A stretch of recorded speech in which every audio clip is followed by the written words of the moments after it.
Shalom Bapak Ibu Saudara-saudara, dan selamat bertemu kembali di YouTube saya, Pendeta Rudolf H. Pasaribu Channel. Dengan dan lewat channel ini saya komit untuk senantiasa menyebarkan firman Tuhan, karena saya percaya berlandaskan Yesaya pasal 55 ayat 11 bahwa firman Tuhan yang saya dan Bapak Ibu Saudara-saudara semuanya juga ikut sebar lewat apapun, termasuk lewat khotbah ini, tidak akan kembali dengan sia-sia, tetapi akan bekerja sendiri lewat kuasa dan berkat urapan Roh Kudus. Mari Bapak Ibu Saudara-saudara semuanya, saya ajak membantu saya menyebarkan firman Tuhan, khotbah di ibadah Minggu Trinitatis 31 Mei 2026. Terambil dari Injil Matius pasal 28 ayat 16 sampai 20 dan epistel dari Yesaya pasal 44 ayat 1 sampai 8. Diikat oleh topik atau tema menjadi saksi Allah Tritunggal. Dalam bahasa Batak Toba dituliskan Gabe siti dangini debatasi lusada. Saya baca untuk kita. Simaklah pembacaan firman Tuhan berikut ini. Judul perikop Matius pasal 28 ayat 16 sampai 20 ini, perintah untuk memberitakan Injil. Dan ke-11 murid itu berangkat ke Galilea, ke bukit yang telah ditunjukkan Yesus kepada mereka. Ketika melihat dia, mereka menyembahnya. Tetapi beberapa orang ragu-ragu. Yesus mendekati mereka dan berkata, "Kepadaku telah diberikan segala kuasa di sorga dan di bumi. Karena itu pergilah, jadikanlah semua bangsa muridku dan baptislah mereka dalam nama Bapa dan Anak dan Roh Kudus. Dan ajarlah mereka melakukan segala sesuatu yang telah kuperintahkan kepadamu. Dan ketahuilah, aku menyertai kamu senantiasa sampai kepada akhir zaman." Nah, Bapak Ibu dan Saudara-saudara, demikianlah nats khotbah kita di ibadah Minggu Trinitatis 31 Mei 2026, dihubungkan dengan topik menjadi saksi Allah Tritunggal. Gabe siti dangini debatasi lusada. Nah, Saudara, khotbah kita dari Matius pasal 28 ayat 16 sampai 20, inilah akhir dari kitab Injil Matius. Ini merupakan kelanjutan dari kisah kebangkitan Yesus, di mana pada bagian akhir kisah kebangkitannya ada semacam kesimpang siuran informasi di tengah-tengah masyarakat tentang kebangkitan Kristus, termasuk di tengah-tengah para murid-murid. Menurut Matius pasal 28 ayat 1 sampai 10, sebelum khotbah kita, di satu sisi ada berita tentang kebangkitannya yang dibuktikan dengan kubur yang kosong. Namun pada sisi lain, Mahkamah Agama Yahudi menyebarkan suatu berita yang menyatakan bahwa Kristus tidak bangkit. Justru Kristus telah dicuri oleh murid-muridnya pada malam hari ini, sebagaimana tertulis dalam Matius 28 ayat 11 sampai 15 juga sebelum khotbah kita, untuk membuktikan kebenaran peristiwa ajaib yakni kebangkitan itu, dan untuk menjawab berbagai-bagai keraguan-raguan orang tentang Yesus yang bangkit, maka Yesus telah menampakkan dirinya sebanyak 10 kali dan selanjutnya akan kembali kepada Bapa yang mengutusnya. Penulis Injil Matius mengajak pembaca untuk meyakini kebenaran berita tentang Kristus yang bangkit itu, dan berpesan agar semua orang yang sudah percaya kepada kebangkitan Yesus itu kemudian harus melanjutkan berita tersebut kepada semua bangsa dengan keyakinan bahwa Tuhan Yesus pasti menyertai mereka. Nah, Saudara, Matius pasal 28 ayat 16 sampai 20 ini dikenal dengan sebutan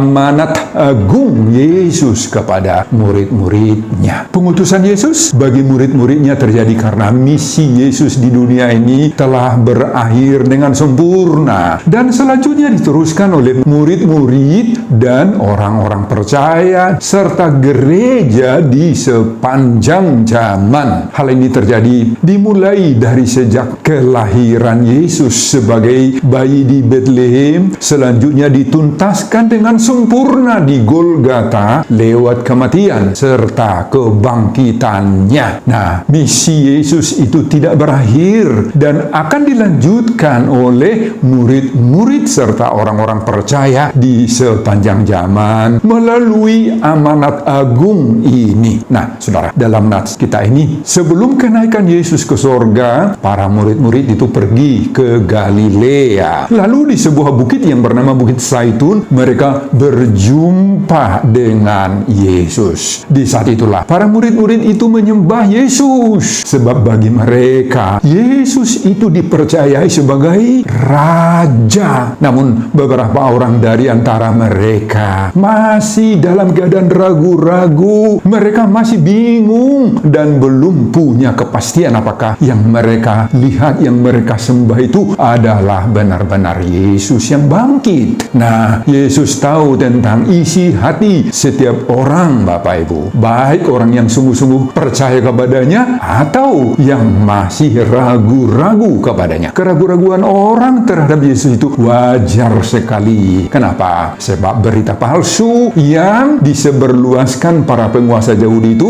memang sudah menyebar kemana-mana, dan itu bisa menggoncangkan iman banyak orang. Yesus memberi keteguhan hati mereka. Yesus merasa bahwa keraguan-raguan manusia itu tidak boleh dijadikan menjadi penghalang, penghambat bagi misi pengutusan. Itu sebabnya sebelum amanat agung ini diberikan oleh Yesus, maka terlebih dahululah Yesus membereskan keraguan-raguan murid-murid itu.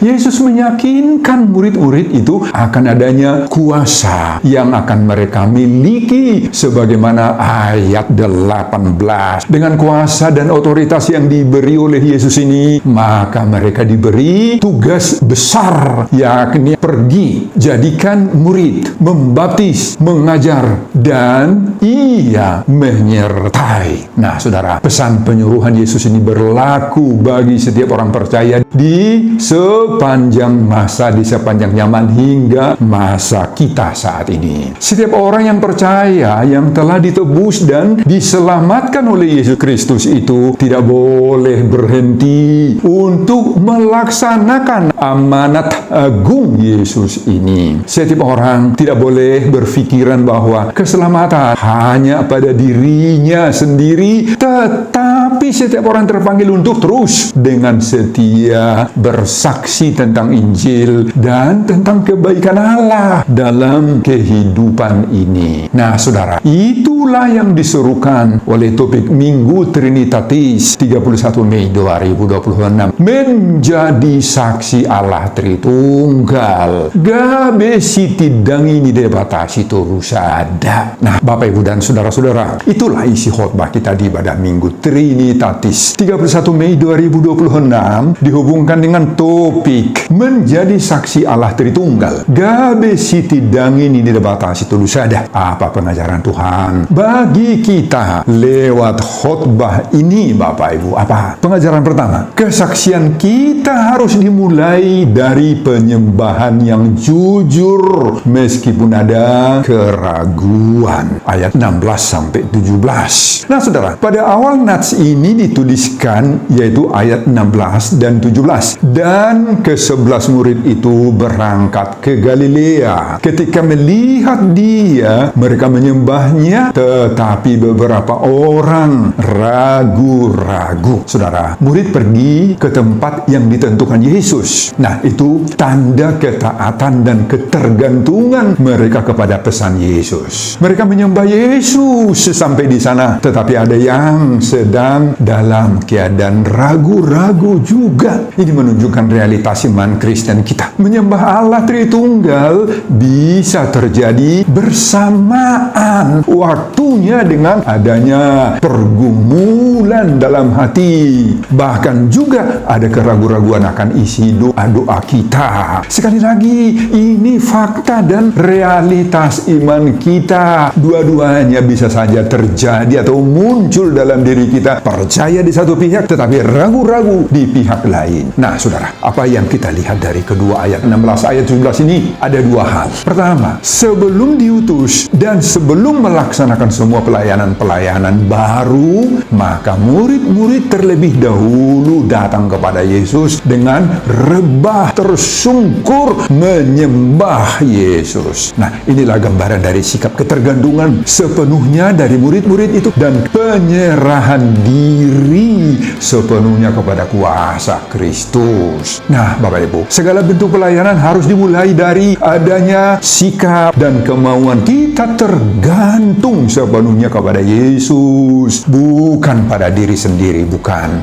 kepada ilmu pengetahuan atau titel-titel akademis yang kita sandang, yang kita miliki. Oh, bukan itu, Bapak Ibu, yang menjadi dasar pelayanan kita. Segala keberhasilan pelayanan muncul ketika sudah ada hubungan dengan Tuhan, perjumpaan pribadi, serta penyembahan kepada Kristus, lambang kesetiaan kita menyerahkan diri. Itu yang pertama. Kemudian yang kedua, keraguan-raguan adalah merupakan suatu fakta dan realitas. Sebagaimana ayat 17 ini di sana dituliskan, mereka menyembahnya, tetapi beberapa orang ragu-ragu. Nah, apa yang kita lihat di sini sebagai suatu realitas, menjadi saksi tidak menunggu hidup kita sempurna dulu. Kita bisa saja bersaksi meskipun ada keraguan-raguan, karena yang penting dalam diri kita, dalam pelayanan dan kesaksian kita itu adalah ada penyembahan dan ada ketaatan. Tuhan memakai manusia biasa, bukan orang-orang yang sempurna. Kita ini, Bapak Ibu, saksi-saksi Tuhan bukan orang-orang yang tanpa pergumulan, tetapi orang yang meski banyak pergumulan, bahkan kita juga dirundung oleh berbagai-bagai keraguan-raguan dalam hidup ini, bahkan keraguan-raguan kepada penyertaan Allah. Tetapi tetap saja kita harus datang kepada Yesus supaya kita dikuatkan. Nah, saudara, melihat dari kedua realitas itu, kita sekarang disadarkan oleh khotbah ini. Jangan biarkan keraguan-raguan itu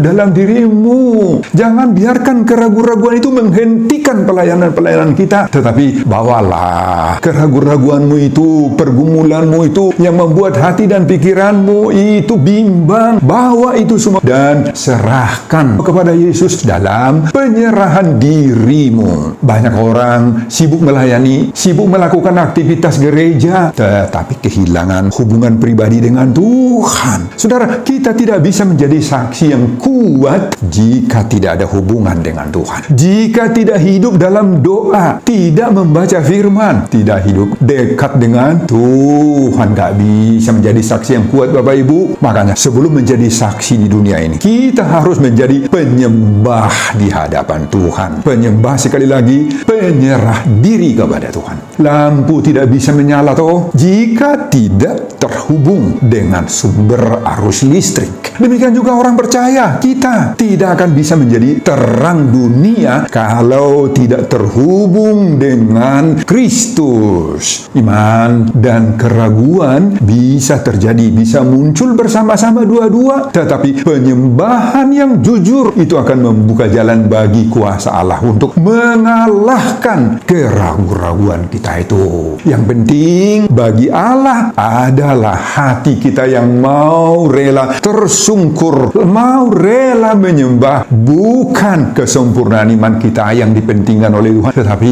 keterbukaan kita mau datang kepada Tuhan. Khotbah ini mengajak kita, maulah menjadi saksi Allah Tritunggal. Gabe sitidangi ini dibatasi tulus ada, sebagaimana diserukan topik Minggu Trinitatis 31 Mei 2026. Amin, Bapak Ibu dan saudara-saudara. Pengajaran kedua, para saksi Allah Tritunggal harus bersandar pada kuasa dan otoritas Kristus. Ayat 18. Nah, saudara, pada ayat 18 ditulis, kepadaku telah diberikan segala kuasa di sorga dan di bumi. Nah, saudara, kita lihat di sini, Yesus tidak tidak mengutus murid dengan kekuatan mereka sendiri, tetapi atas dasar apa? Atas dasar kuasa dan otoritas Kristus. Inilah dasar dan patokan dari misi kita, yakni adanya kuasa dan otoritas Kristus yang diberi Allah bagi setiap saksi-saksi Tuhan Tritunggal itu. Kalau kita menjalankan misi dan pesan penyuruhan Yesus atau amanat agung ini, maka kita tidak boleh bersandar pada, sekali lagi, kemampuan,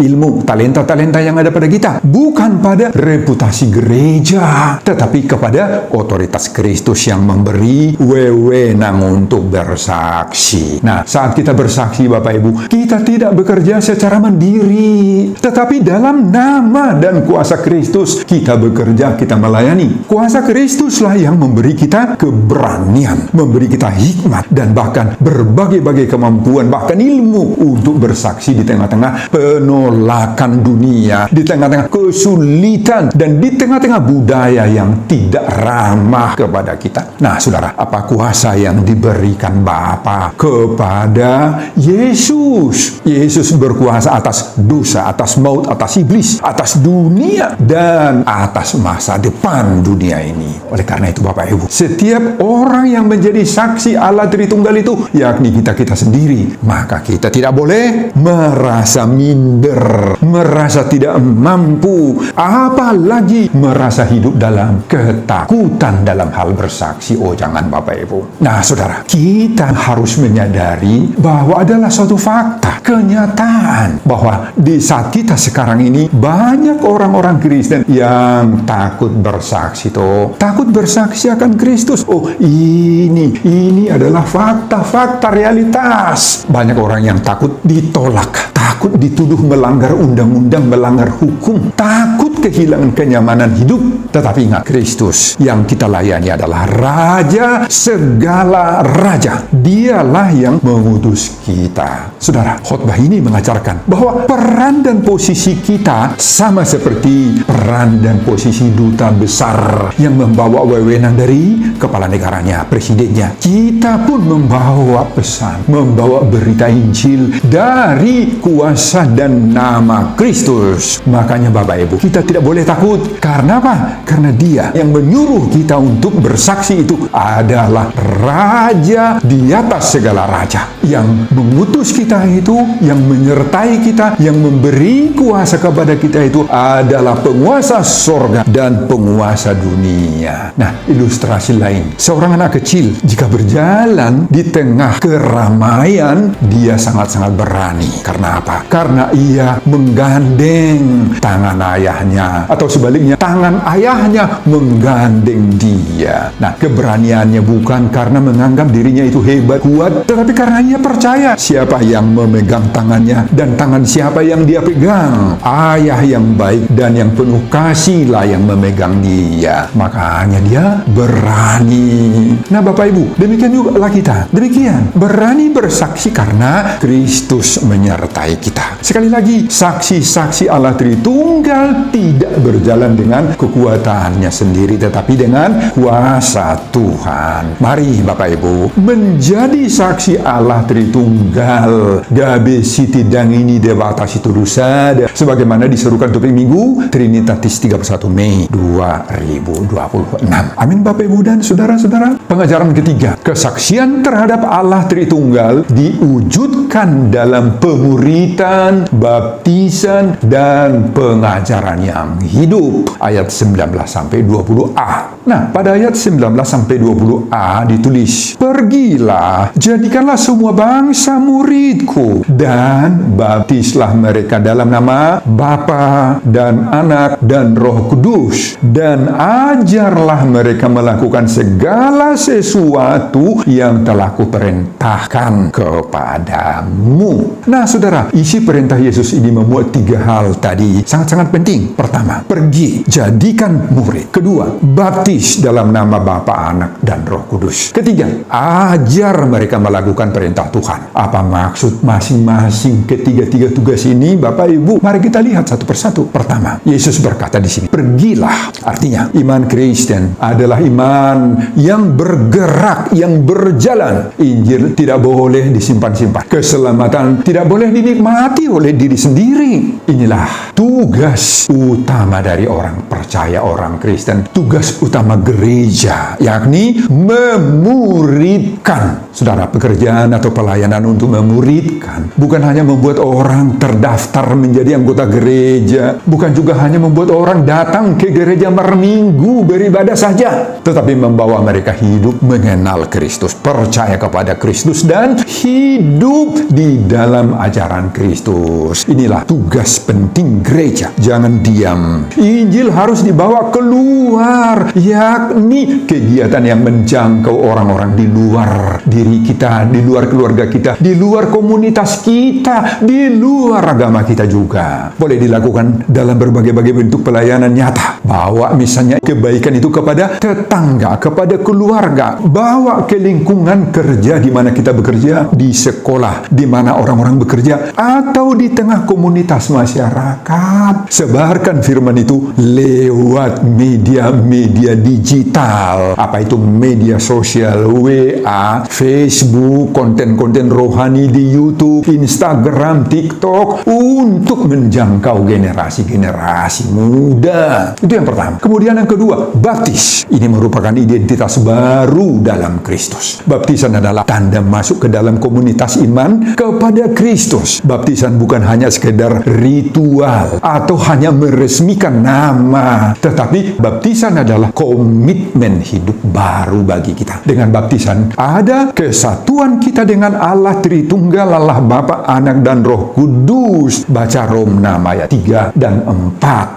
Itu yang kedua. Kemudian yang ketiga, ajar mereka. Inilah pemuridan dan pertumbuhan iman. Artinya kita harus membimbing orang untuk percaya, untuk menaati semua perintah-perintah Kristus. Nah, saudara-saudara, selain ketiga-tiga praktek yang diajarkan Yesus itu, masih banyak lagi praktek-praktek lain yang bisa dengan cepat dan mudah untuk bersaksi. Bagaimana caranya? Bisa saja lewat perkataan, lewat hidup sehari-hari, lewat penampakan kasih kita, atau lewat kejujuran kita di tengah-tengah komunitas kita. Dan ladang pekabaran Injil kita yang paling utama adalah apa? Keluarga bisa, sekolah, tempat di mana kita bekerja, medsos atau media sosial, dan lingkungan di sekitar kita. Nah, saudara, di ladang-ladang seperti itulah kita sudah harus menjadi saksi Allah Tritunggal. Gabe siti dangini de batasi tulusada. Sebagaimana seruan topik Minggu Trinitatis 31 Mei 2026. Amin, Bapak Ibu dan saudara-saudara. Pengajaran keempat, para saksi Allah Tritunggal mendapat janji penyertaan Kristus yang abadi. Ayat 20b. Saudara, pada ayat 20b Yesus berkata, "Aku menyertai kamu senantiasa sampai kepada akhir zaman." Nah, saudara, inilah jaminan bagi setiap orang saksi-saksi Allah Tritunggal itu. Kita tidak bersaksi sendirian. Tidak. Allah Bapa mengarahkan kita. Allah Anak, yakni Yesus Kristus yang bangkit dan pemilik kuasa sorga dan bumi itu, sebagaimana ayat 18, itulah menyertai kita. Roh Kudus, inilah yang bekerja di dalam diri kita. Saudara, di saat Yesus menyampaikan amanah agung ini, Yesus pasti tahu toh bahwa murid-murid akan menghadapi berbagai-bagai penolakan, penderitaan, pasti akan menghadapi tantangan dan bahkan aniaya. Itu sebabnya Yesus berkata, "Aku menyertai kamu senantiasa sampai kepada akhir zaman." Nah, saudara, inilah juga yang menjadi penguatan iman, penguatan rohani, topangan semangat bagi kita semua, baik jemaat biasa dan para pemangku jabatan gerejawi. Kadang kita merasa lelah, seperti sendirian, seperti tidak ada yang menopang, menolong kita. Kita seperti tidak sanggup melakukan pelayanan-pelayanan kita. Itu sering kita alami. Jangan pernah pernah merasa takut gagal, Bapak Ibu. Jangan pernah takut ditolak atau takut tidak cukup pandai, pintar. Percayalah Bapak Ibu bahwa dalam setiap kelemahan-kelemahan kita ada Kristus yang menyertai kita. Ingat itu, ada Roh Kudus yang memberi keberanian bagi kita untuk bersaksi di tempat yang sulit sekalipun, dalam budaya yang tidak ramah pun, dan dalam pergumulan pribadi ada Roh Kudus. Nah, ilustrasi lain seperti seorang anak yang belajar berjalan. Orang tua tidak hanya memberi perintah kepada anak itu, tetapi memegang tangan si anak itu dan menyertainya. Nah, begitu juga Kristus. Ia tidak hanya memberi kita mandat, suruhan, tugas, tetapi juga menyertai kita. Nah, saudara, dunia hari ini membutuhkan saksi-saksi Kristus. Baik saksi Kristus di rumah, di kantor, di sekolah, di tempat kerja, di tempat kita berjualan, di tengah-tengah komunitas masyarakat. Oh, kita dibutuhkan oleh dunia untuk menyaksikan Kristus di situ. Apakah hidup kita sudah menjadi saksi Allah Tritunggal? Hari ini Tuhan masih berkata kepada kita, pergilah, aku menyertai kamu.